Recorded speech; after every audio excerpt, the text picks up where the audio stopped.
us understand mental health and explore how we can take care of our emotional, psychological, and social well-being. Welcome to your weekly slice of mental health tips and tidbits with Pat and B. Here on Mind Ed. Sa'yo sumisilong kapag ang puso ko'y pagod.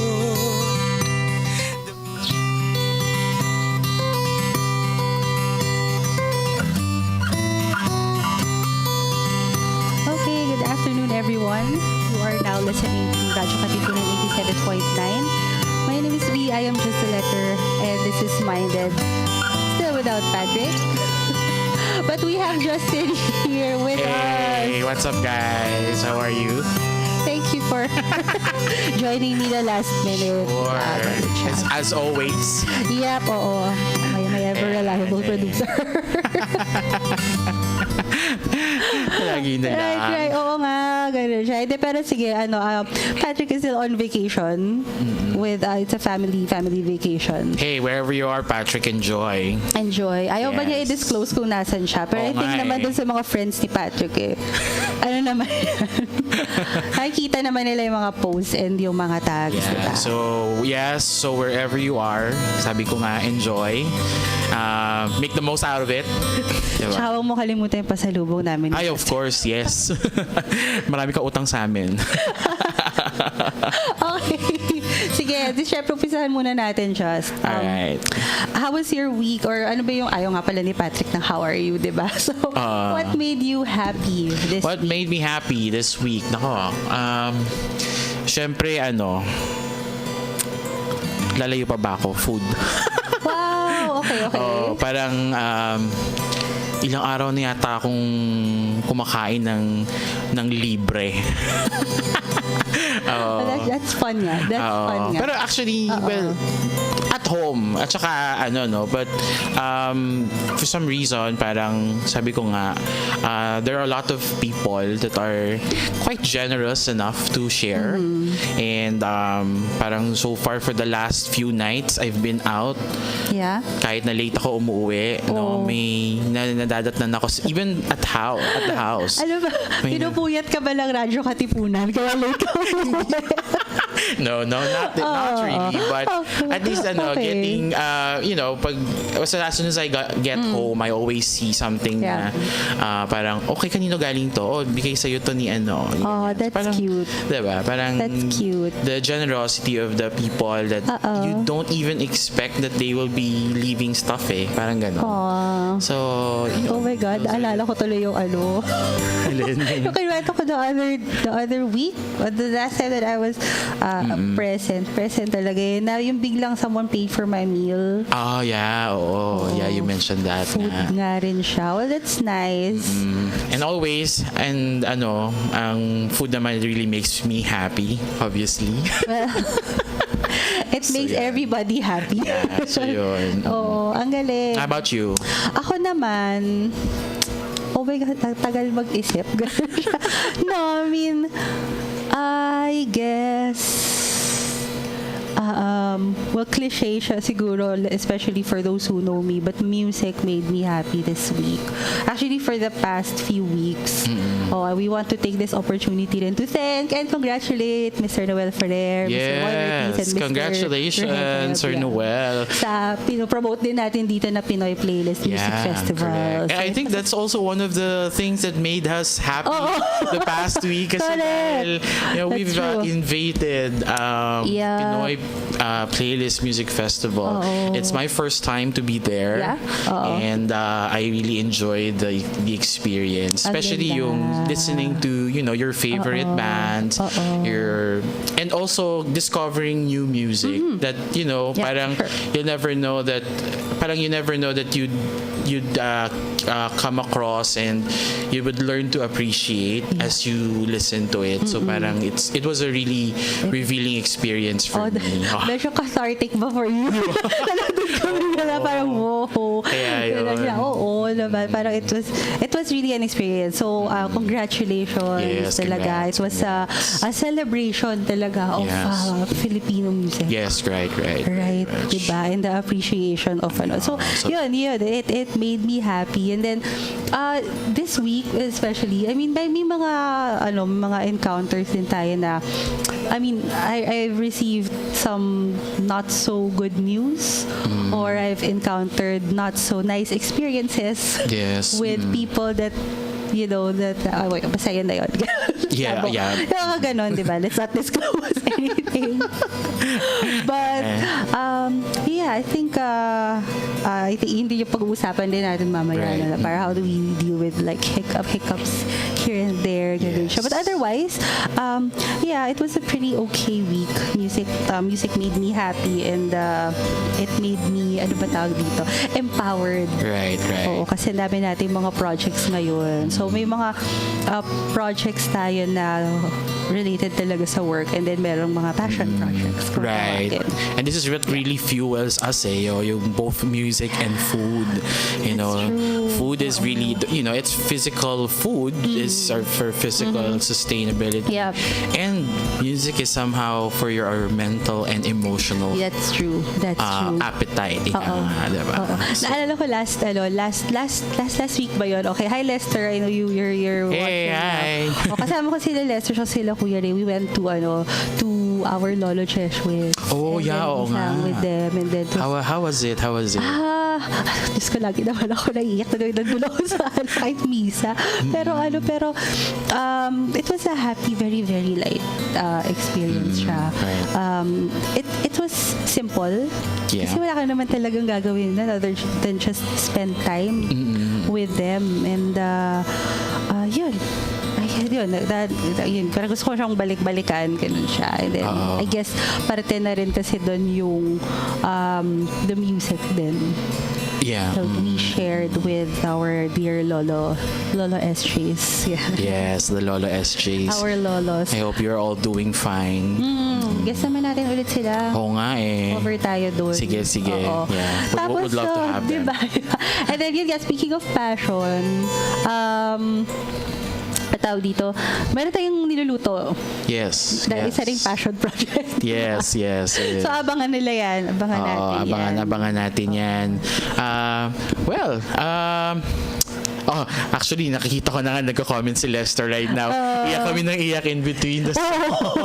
Totoo yan. Sobra, Kasi nga naman, I mean, being surrounded by these people na parang, you know that they're already in the twilight of their years. Na parang they're just enjoying na lang every piece of moment that they are with us. So parang, it gives you that parang kurot, no? Na parang, yes, anytime, di ba? Pero at least you savor that moment, di ba? Seize the moment. I think what brought us to tears, ako na talaga nagsalita, Les. Sige, bakit ka kaya dito? Ganun din. What brought us to tears, I guess, I think for me, it's the spirit, that presence na nandun kami. And ang galing. Sabi ko, it's and the love, no? The love, you can feel the love kasi of the community. The community. Ganyan siya. So, kudos, Marisa. Hi, shout out to you. Nakikihay naman. Bago tayo maiyak. Ganun siya. So, right now, we're gonna talk about like the different types of losses, how we deal with grief. Kasi nga next week, wala tayo. We're off air. Because of course, it's we're almost approaching the commemoration of our departed loved ones. That falls of course on November 2. Pero syempre bakasyon na tayo starting next November week. 1. Dahil holiday naman tayo doon. Kaya yun. Kaya pag-usapan na natin ngayon. Right. Diba? And yun nga lagi na lang pag ganitong mga panahon, dumarating na naman yung mga topics on yun nga, losing someone. Yes. Kasi you can't naman. That's true. Pero yun nga di ba, there are also other, sabi nga nila parang hindi lang din naman siguro yung loss is in a physical manner. Oo. Diba? Parang there are other forms of losses then that we have to cope up. This is a very hugot episode. Yes, I so for know. those who are listening, watching and whatnot, Yes. drop a line kung anong gusto niyo. I mean, if you want to share like your experience of loss and how you were able to cope up with it. Right. And then while we're waiting for you guys, kahit na PM, kung ayaw niyo siyang i-comment, sige lang, go lang. Our lines are open for you guys. Yes. Pag-usapan natin yan. Magdamayan tayo ngayon. Oh, yeah, correct. Yeah. And of course, you're listening to us over the airwaves right now at 87.9 Radyo Katipunan FM. If you are in Facebook, of course, you can see us on our live feed right now. But you can also catch us on our online stream at radionomy.com, liveonlineradio.net, and radio.com.ph. Just search for Radyo Katipunan. Ooh, we're everywhere. We're everywhere.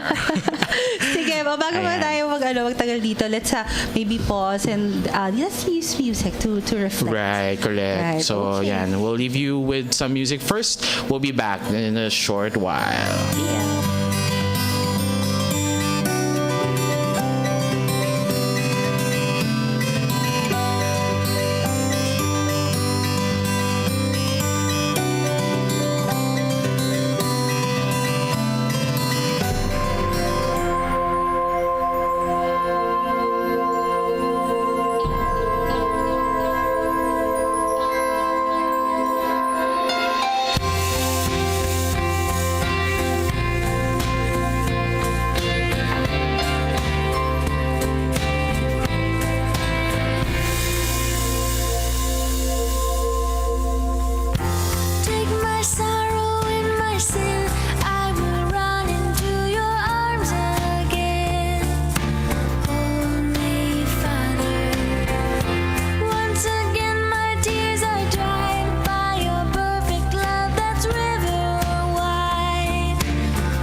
sa kapwa mo muling mabibigo.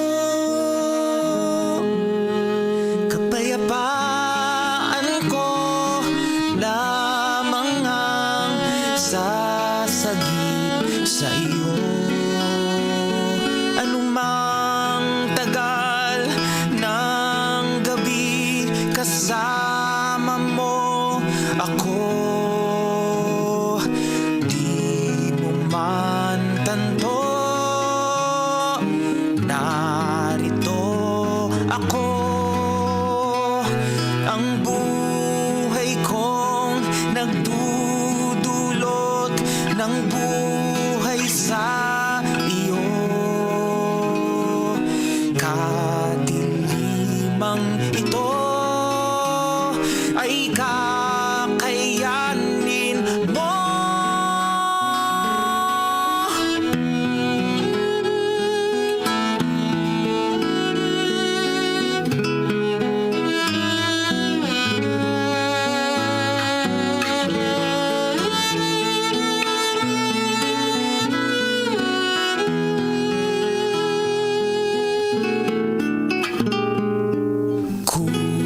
Kukumutan ka ng saya at aakayin kong pagsikat ng umaga.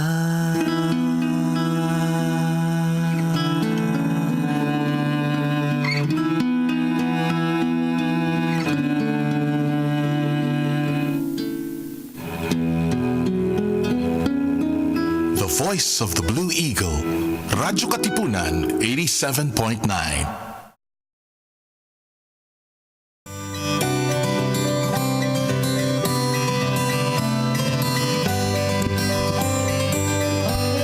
and we're Yes.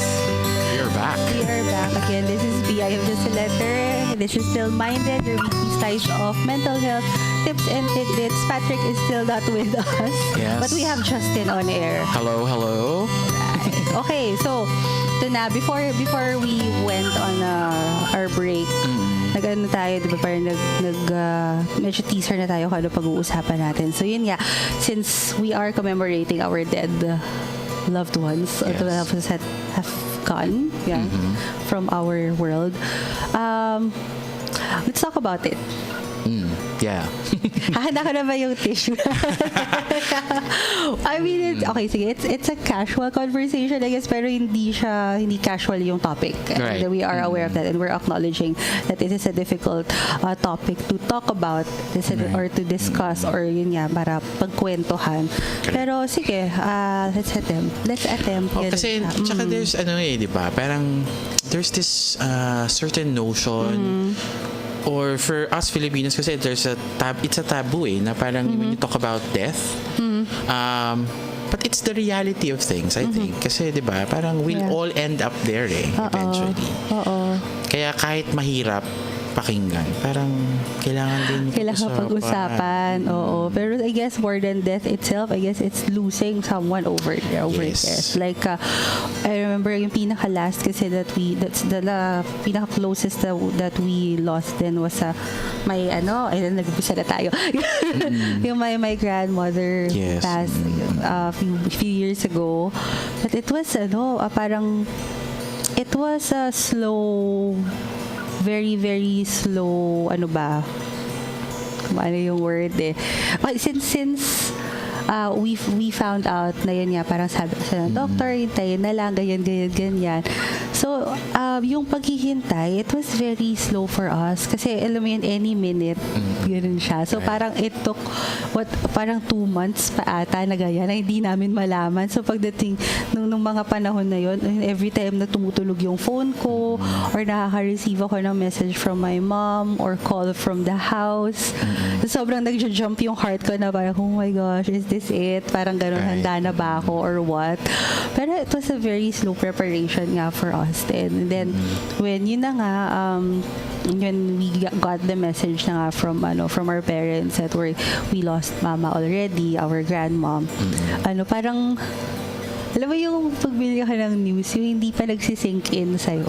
Yes, oo. Oo, kasi if you see, I mean, sa experience mo ba siya, if you don't mind me asking, when you hear like that kind of a loss na news, or na ganung loss, how did you take it? How did you approach it first hand? Ganun. Oo.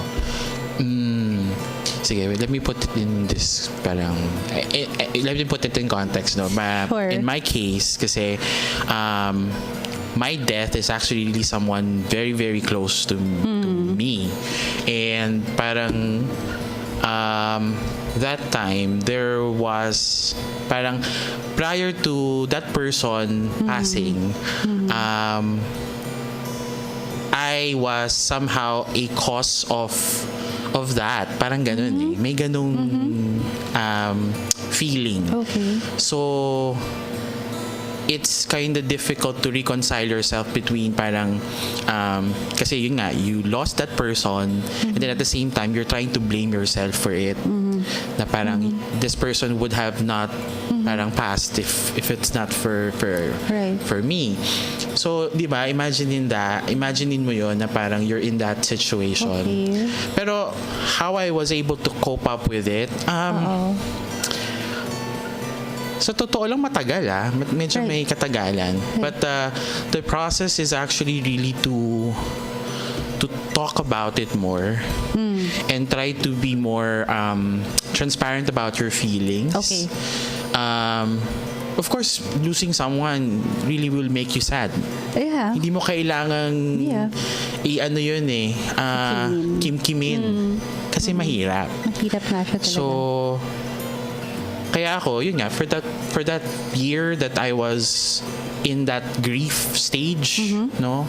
And it was a year, talagang yun lang ang ginagawa ko. Whenever I try to remember things that would concern that person, I always had to really release my emotions because that's part of the coping mechanism. When you say release of emotions, like kasi cry, ganun ba? Or it could be crying, or it could also be celebrating the person's life. Okay. That's nice. To talk about the good things, remembering that person being with you in the happiest times of your life. Parang ganon. Kasi, yun nga sige na, andyan na, namatay na nawala na nga sa'yo Parang you have to, parang aanuin mo pa ba na you would stick to that specific memory? Di pa hindi. I mean, he lived, that's only just one day or one instance. How about the remaining days or years that he has been in this earth, diba? Parang it's worth celebrating naman, diba? Parang you don't define the person by his death. Yes, right, exactly. That's nice. Kaya you have to also release that emotion that you felt happy that the person somehow had touched you. Yes. So yun yung siguro yun yung nakatulong sa akin na slowly to recover. Right. Tapos kung I remember when I got that news of that person's passing, parang ito lang talaga to advice ko lang sa mga pag ikaw ay naka-receive ng mga ganong klaseng talagang ikalma mo talaga yung sarili mo. But I know it's kind of difficult din. Pero kasi yun nga mahirap siyang i-process. Right. Mahirap siyang i-process. But it's always better to have somebody with you during that time. Kasi nung sa akin nung time na yon, nasa gitna ako ng kalsada. Oh, okay. Oo, so parang So nagblanko yung isip ko. Were you driving then? No, I was just walking. Okay. Oo. Ako ba pag nagda-drive ka parang whoops? Oo. Actually, medyo madrama yung yung madrama kasi yung mga eksena, pero right. to just give you na lang, parang yun nga, it was I was really lost na in translation that time, parang literally lost talagang. I blacked out. Okay. Na parang where was I, ganyan. Kasi nga parang and then bigla mo maaalala na because you got that news, parang yun, syempre you cry and so yun, ganun siya. Ano pa ba? Sa akin, di ako agad umiyak eh. Oo, parang ang tagal, sobra. Parang ang nag-switch on sa akin is, I guess this is also how the way I cope. No? Pero ang nag-switch on sa akin is, I guess it was, okay, what do we do now? May kailangan pang asikasuhin. Right.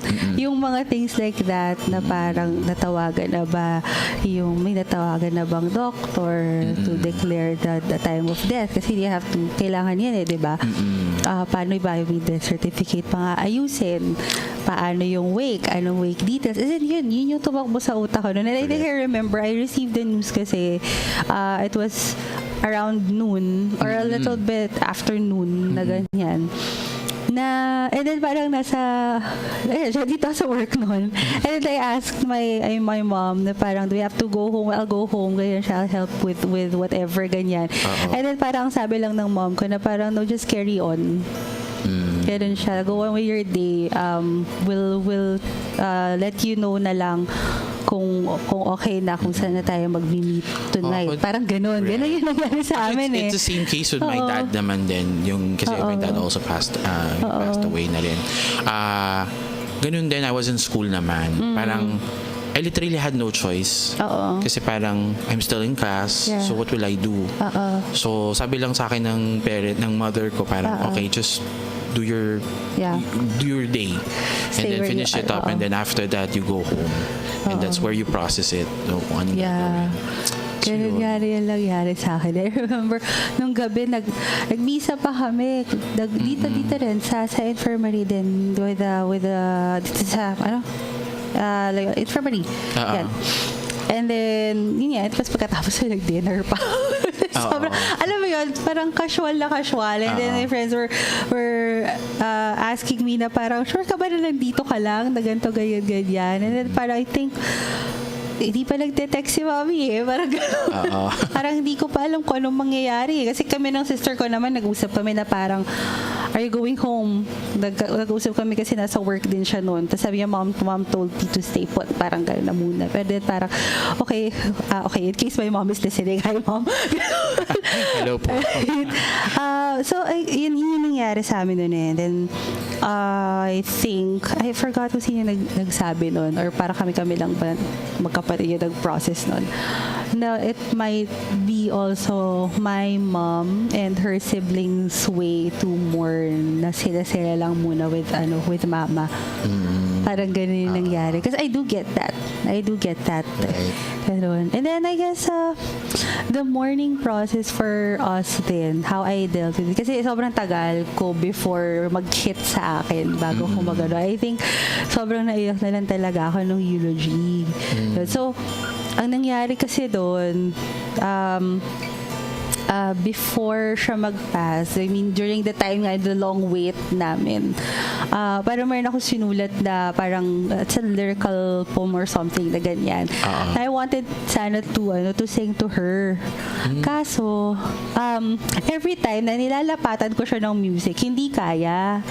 As in, nag-ano ko yun, nag-break ako, ganyan, or galo. So, I asked a friend kung pwede niyang, if he can help me write the music, or lapatan niya ng music. Hindi sabi, okay na, ganyan. So, nagawa niya, gano'n. And then, nung parang binigay niya sa akin yung tune, yung melody, parang ganyan. Sabi ko, sige, okay, I'll see Mama this weekend. I can sing it to her or something na ganyan.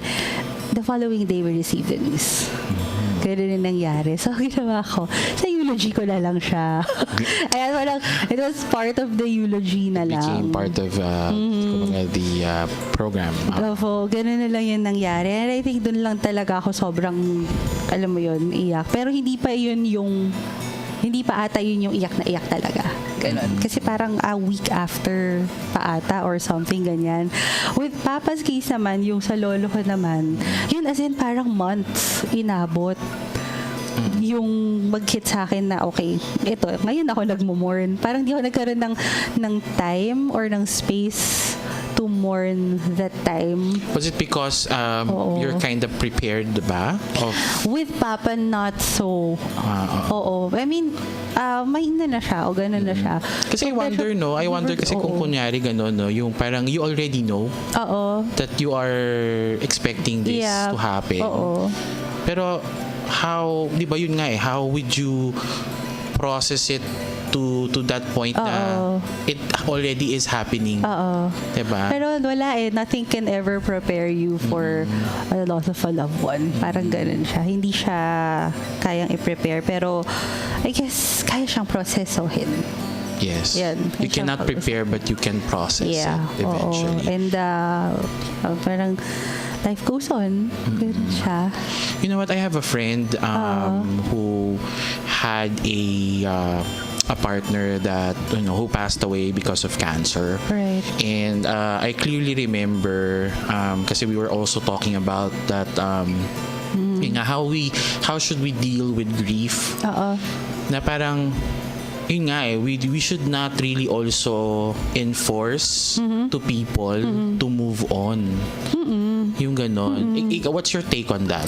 Yung sa atin, parang I think you have to take time to breathe first take time to mourn. Yun nga parang I'm not sure if dito natin napag-usapan yun or some other program siguro maybe in the past. The 5 stages of grief. Yun siya. So I think this is pretty, if you search about grief, kanyan, especially for those who are in this profession, there are 5 stages of grief. So there's number 1, denial. Number 2 is second stage is anger. Third stage is bargaining. Fourth stage is depression. And the 5th stage is acceptance. So ito yung parang dadaanan mo siya if you have like experiences of loss, life changes. Parang hindi lang siya nakakahon sa death of a loved one, ganyan, or death or death in general. Pero yung like the experiences of loss, experiences of tawag dito, of change, of falling out from something, ganyan. Losing is a form of change. Oo, ganun siya. And it doesn't have a time frame, di ba? Wala, oo. Diba? Parang it's your own pacing. Yes. Oo, ganun siya. Parang it's syempre ba pagka kunyari nasa denial stage ka, di ba? Eventually you will can move past it, and then you go on dun sa next stage nga, which is yung anger, parang gagalit ka na, ganyan, diba? So okay, sana if we have like someone here, maybe in the next episode siguro, let's have those the discussion ng 5 stages, diba, with someone here. Oo. Kaya Patrick, we're missing you because of this one. Yes. But yun, ganun siya. Parang, kunyari, okay, it's aside from the death of a loved one, may mga iba ka bang like experiences of yun nga, mga loss? Yeah, and speaking of and speaking of, yes, parang mga other than losing, kasi yun nga, I mean, of course, death is like losing. It's a form of losing something. Yes. And it can also translate to other losses or other types of losses. Siyempre, doon ako diretso sa hugot. Go. Diba? So, yung ang tawag dito, emotional death na yan din yung parang precedence din siya for yung mental health concerns, diba? Kasi syempre when you lose someone you love, diba, over something, right, parang it makes you or it actually makes you crazy. na parang hindi mo na alam kung ano yung gagawin mo, diba? So, kasi nga you thought that you are in a pristine state of happiness, tapos all the while, 'di ba, biglang ayan. Yeah, yung mga biglang transition ganyan. To that. And yeah, syempre you cannot cope up that easily with a loss like that kasi nga you've like, especially if you've been together for a while, yung the times that you've been together, di ba, maalala mo. Right. So ganun din, di ba? Parang how do you process that naman? Yun. Yeah, I think ganun din yung proseso niya eh. Parang there's still like denial that it's happening now. Tapos magagalit ka. Nagalit ka ba? Ako. Tinalata, nasan ka ngayon? Nasa kaya ako stage ngayon. Stage ka ngayon. Ano ko lang baka mamaya kasi may nanonood dyan na pero hindi matagal naman na to. Kasi meron na rin akong current relationship na pero like in the past during those times parang syempre depende sa nangyayari sa inyo bago yun eh. That's true. If you ended it in a in a bad way or in a bad manner, syempre parang may galit eh. Diba? Pero kung kunyari like in one case of mine At least is ba to? okay. Hindi, that person actually left for good for a different to live in a different country, parang so parang long distance sana yung dating, but that person cannot commit to such arrangement. Okay. So parang the only way to is really to separate. Okay. Syempre, 'di ba, although you have an agreement with that person na sige, I will let you go, but sa'yo, may yun, hindi parang hindi ko kaya yun. Kasi for a while, di ba, for a time we're together, di ba, we're cherishing each moment, tapos biglang mawawala na lang. But you know that the person is somewhere else, na parang yun, di ba, minsan nga mas pa nga yung ganun na mabuti na lang na wala na siya talaga physically rather than yung nandyan siya, na alam mong nandyan siya at may posibilidad pang makita mo siya. Yun kayo mahirap. Mas mahirap yata yun. Ayun, denial. Biglang ganun denial. Siya. Pero I wonder, well, a lot of, may mga nagsasabi kasi na you don't have to go through all of the stages for you to be able to, anong tawag dito? To resolve the grief or to get past of that stages of grief ganyan. Pero parang I guess for some nauuna yung anger, diba? Pero siguro hindi na mauuna yung acceptance at saka nagagalit, diba? Kaya nga resolution natin yung acceptance, diba? Pero but yeah, or pseudo acceptance yata yung gano'n, na parang ganun siya. Denial ka rin. Denial ganun yung nangyayari for you to be able to heal from that. Pero ganun. Pero yeah, sometimes it's also nice if you are mindful of your own grief. Na okay na, di mo siguro isa-isahin mo, nandito na ako sa stage na maybe self-check, kamusta ba ako ngayon? Like what we do, di ba? Right. Kaya yun. Pero yun nga kasi if you're in that situation that you're sulking in grief, di ba, parang how what else can you possibly do? Kasi if you yourself cannot process your diba? Your grief. So what do you think? It's maybe number one, tama yung sinabi mo kanina na parang you should be with someone then. So you can turn to your family, to your friends, people who care about you. Yeah. So pero yung baga parang damayan factor, parang ganun siya. And I guess for me, ako ang processing ko kasi sometimes while it's helpful of course with family and friends, part of my processing is to be alone with my thoughts and to have that peace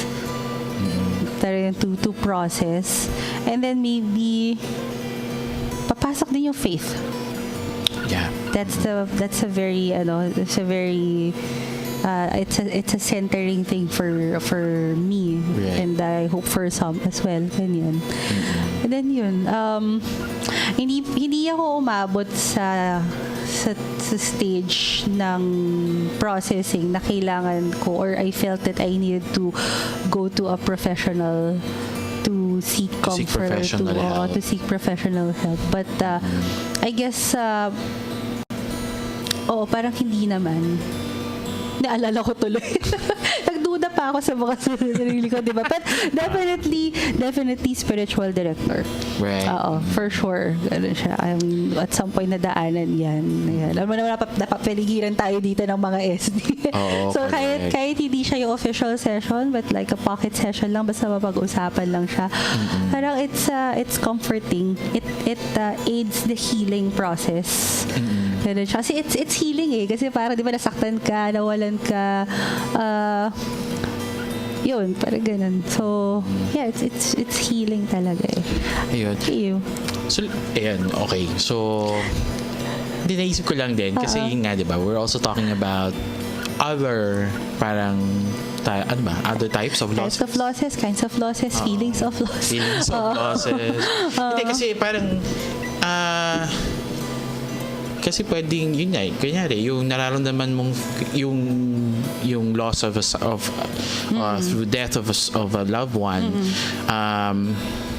and or losing your relationship, ganyan, or even work din pala, no, kasi that can also be a form of loss na parang because you've yung sa career changes or friendship over, ganyan. Friendship over. Ngayong loss of work, I think ang mas natitrigger doon maybe yung threatened yung financial stability mo. Yes, oo. So it's a bit worrisome, and that's true. Oo, that's true. Or yung mga biglang na-discover na bigla silang nadadiagnose ng sickness. Yeah, oo. Parang, oo. Na eventually parang it might also, the worst, for me, the worst is when you already lose that last thread of your which is your faith. Para sa akin, kaya yung parang sabi nga natin yung spiritual death. Yeah. Yan, yung the worst case of na kasi when you lose that already, parang it's like you never care na. Diba? Parang you are already also killing yourself na rin. Oo. Diba? Very slowly. Yeah. So we pray for those who are experiencing this, and I guess it's not kumbaga parang hindi nakakahiya to seek professional help, or hindi nakakahiyang mag-share ng loss or ng hurt, especially to the people who care about you, kasi that's why they're there. It's like a support thing eh. And then I mean, there are places that you can seek help or you can seek comfort from, yung mga support groups nga. Yes. Yeah, I know we've had guests before na parang support group sila, not just maybe for mental health, but feelings of instability in your life. Yan. But Right. yun. That's nice. At least, di ba? Parang, Oo, nag-ano tayo. Parang bigla tayo nagkaroon ng processing. oo. Pero sa natin yung sarili natin, Ito pang isa, may nadaanan din ako dun sa losses na parang selling childhood home, or yung maglilipat ka ng bahay.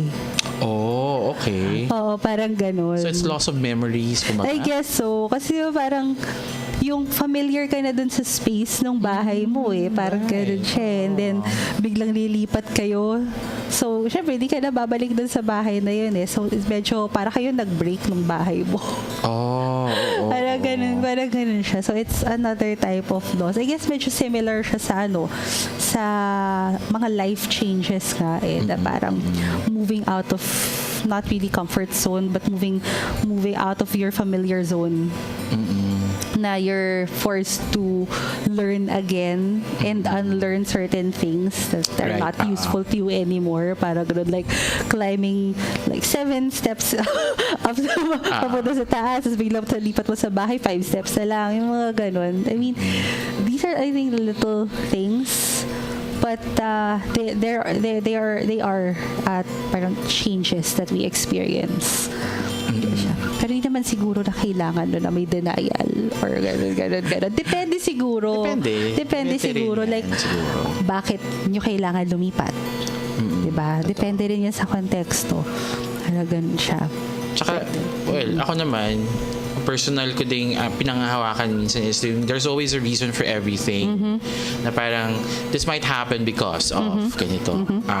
But the question there is how you process that reason. Kasi doon ka na doon nagsa-start yung mga kino-question mo na yung mga nangyayari. And to a point that you cannot even process na nga yung change na yon. So, yeah. Grabe, ang daming changes. Actually, ako meron ako experience ng parang changes and loss dito sa Radyo Katipunan eh. Hindi na kami nagsasama ni Padre. Konti na. Mamaya matuluyan, konti na. Well, speaking of, let's just check out our friends who are tuned in to us right now. All right. Of course, si Lester. Hi, Lester. There's Marlon Fabros. Hi, bro. Who's watching. Hi, brother. There's Joanne Lim. Hi. Hi, Joanne. There's also Eugene Kalimag. Hello. Good afternoon. Thanks for watching. Ayan. So, ayan. Maraming salamat po sa lahat ng nakikinig sa atin ngayong hapon. Pero bago tayo magtapos, mag-announce muna tayo. Oo nga pala. Sa mga those who are tuned in sa Facebook natin, makikita niyo po ang aming mini poster in front of us now. David is coming to Manila again. Kasi nagkaroon na siya dito before, diba? So, this will be on November 9 sa Xavier School. So, if you want to know more about it, about like the tickets, how to get them, just visit the Chescom website. Yes, chescom.ph. .ph. And then, or just visit the Jesuit Communications Facebook page. By the way, it's happening on November 9. That's a Saturday. So this is open for everybody who's into liturgical music. And so yan yung mga church choirs. Yan. Or if you're just an enthusiast, composers. So there's going to be a liturgical workshop from 9 a.m. to 12 noon. And then after that, there's going to be a concert featuring, of course, the music of David Haas. Sino ba artist natin dyan? So we have our very own artists like Ateneo Chamber Singers, Bukas Palad Music Ministry, there's Hangad, there's Himi Keswita. We also have the Mary the Queen Choir, Pansol Choir, Tinig Barangka, and of course, no less than Father Manuling Francisco. Star-studded. Oo. Para tayo nagginintuan part 2. Oo nga, no? David has version. Correct. So it's gonna be at the Xavier Angelo King it's gonna be at the Xavier School in San Juan. Ayan. So again, for tickets, please visit the website jescom.ph for more details. You can also call us at our hotline 8426-5971 local 110 and 113, or you can also send an email to sales@jescom.ph. So yun. We also have of course yung ticket prices nito. It's website naman na. Nasa website. So you can just check it out. Right. But we offer discounts of course to our PWD, senior citizens, and students. Yes. So sana magkita-kita tayo dyan. And congratulations sa team. The hardworking team na bumubuo nitong mga workshops na to for us. Okay. Our time is up. Yes. Let's wrap up our talk. So I guess, okay, sige. Final words mo or parting words mo. Yun, siguro na lang, a friendly advice again to, I mean, this is unsolicited, but of course, really just for those who are going through some tough times right now of grieving over a loss of something. Always remember that there is really reason behind such things happening. If you don't understand it, then don't try too much. Siguro you allow yourself muna to really hindi ko naman pwedeng sabihin i-savor mo yung moment, but you try to just process your emotions, because whatever the emotion is, it's like it could be anger, it could be, but of course it should be directed in a manner that it will not hurt you, and it will not hurt the other people that could also help you out. Yeah. I agree. So yun yung isa pa, you always seek for people that you think or that will be, of course, will be there to support you. Yung support group, very important. They will be, they will be with you as you go through that process. Right. So yun. For me, I guess it's just take your time, and it's okay to be not okay. Yes. It's your pacing, it's your life, you know yourself, and just be there. And yun nga, again, it's okay to be not okay. All right. Thank you, Jess, for joining me. Well, thanks. It's a pleasure. As always. I will see you again next time. Wala tayo next week. Paalala lang natin. But we'll be back hopefully next week naman. Yes, correct. Will be hopefully with us again. Right. And of course, we will be back and hope you join us pa rin. Oo naman, di ba? All right. Again, this is Minded, your mental weekly slice of mental health tips and tidbits. My name is V. I am just a letter. And I'm Justin. Thanks for watching. Bye. And goodbye.